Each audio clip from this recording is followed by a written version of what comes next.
Okay, y'all, I need you to take a breath before I say this because it sounds absolutely insane. And I promise you this is peer-reviewed and published science, okay? About 45% of your DNA is made up of ancient viral and parasitic sequences that jumped into your ancestors' genomes millions of years ago. And they're called transposons. And they've been mostly sleeping. Yeah. Until chronic stress woke them up. I know. Ooh, yay, trauma. Okay, so transposons. It's also sometimes called jumping genes, which I kind of think of them as like jumping beans. They are genetic sequences that can copy themselves and insert those copies into new locations in your genome. So think of it like a piece of your DNA that can pick itself up and paste a copy of itself somewhere else in your genetic code. And in a healthy body, these sequences are kept silenced, Kaputsky, by a system of these epigenetic locks, which are chemical tags called methylation marks. And those methylation marks, they sit on top of the DNA and they say, stay, do not move, go to sleep. But in 2022, research from MIT and the Salk Institute, they found that chronic psychological stress, it erodes those methylation marks. So the locks rust open and the little jumping genes, they start jumping.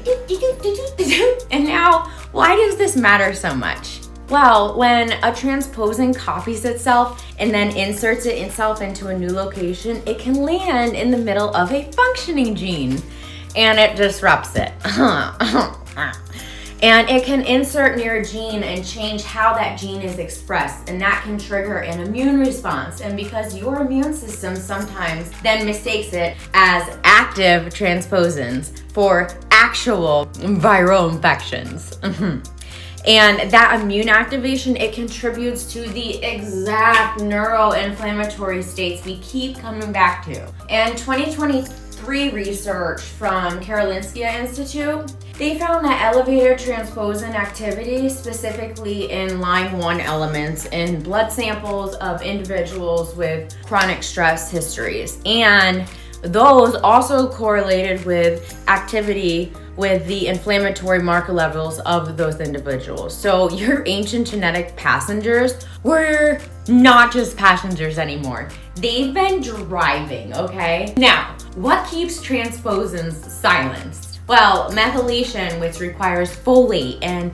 B12 and methionine from protein, which is the same one carbon metabolism pathway that supports so many other healing processes, is also the system that keeps those jumping genes asleep, okay? And SAMe, which is S-adenosine methionine, is the methyl donor your body uses to maintain those epigenetic locks, okay? So get some B12, get some leafy greens that aren't contaminated, breathe in through your nose for 4 and out of your mouth for 4 to 6, and say that my genetic expression is allowed to return to stability. The ancient passengers can rest because every long exhale, it lowers our cortisol, and that is preserving our methylation marks that keep those locks closed. So your DNA was not trying to betray you. Your ancient passengers woke up because the alarm system was compromised.